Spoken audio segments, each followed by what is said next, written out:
So, Peter, it really seems like one of the greatest challenges with one state is how do we actually deal with the national aspirations of two people? Because the national aspirations of the Israelis or the Palestinians are not going anywhere.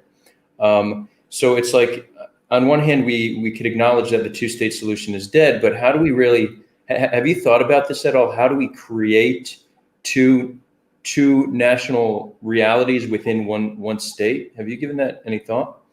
I have given it a bit of thought. I mean, this place, Israel, Palestine, Palestine, Israel, whatever you want to call it, would not be the only binational state in the world. There are other states that have reckoned with this. And it seems to me, at the level of society, right? Of course, you have two peoples, two communities, each of which is diverse in its own way, kind of living out its cultural identity. At the level of state, of government, I think that you need to have mechanisms for communal autonomy. Obviously, Palestinian children may want to many Palestinian parents will want their children to be educated in Arabic. Many Jewish parents will want their children to be educated in Hebrew. And within that, there will be diverse streams as there are today. I think the more effective binational states are often created with what's called a kind of consociational regime, which is to say that you create a situation in which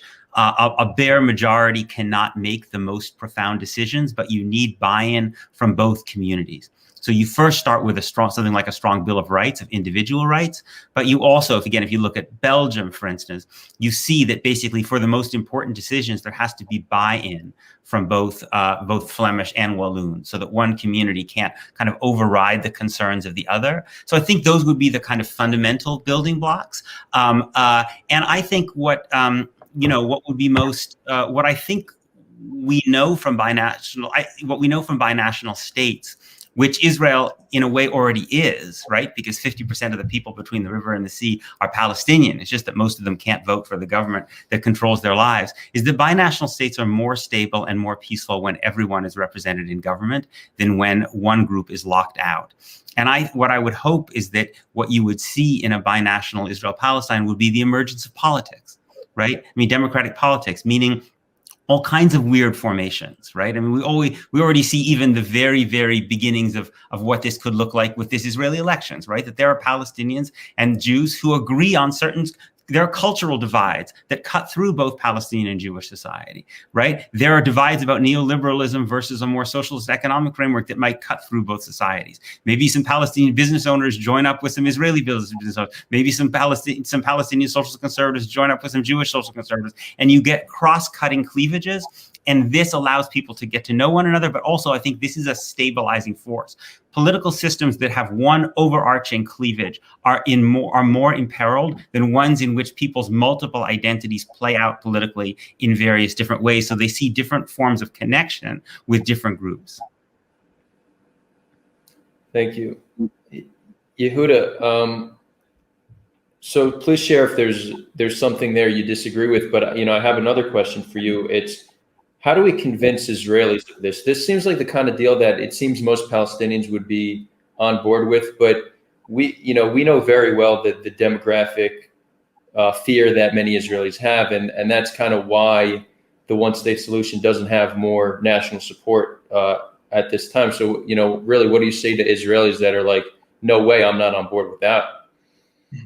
Well, first of all, I think the fastest growing demographic between the river and the sea is Haredi. And I think second place is probably a tie between Jews like me and Palestinians. So we're either way looking at a very different country in 20 years. But in terms of, the concern of demography, I think that, for me, the ideal would be a participatory democracy, which I think is, first of all, more Jewish. That would be an example of a deep expression of Jewish identity. Historically, we did have models of government that were very similar to what we today call participatory democracy. Right now, I think the representative democracy that's popular in most of the Western world and seems to be attempted in Israel to a certain extent doesn't really work. It doesn't really make people feel represented. We're heading into our fourth election in 2 years. I'm not really sure why the threshold is as high as it is, meaning that seems to lock out a lot of voices as well and force a lot of weird combinations that might not otherwise, be formed.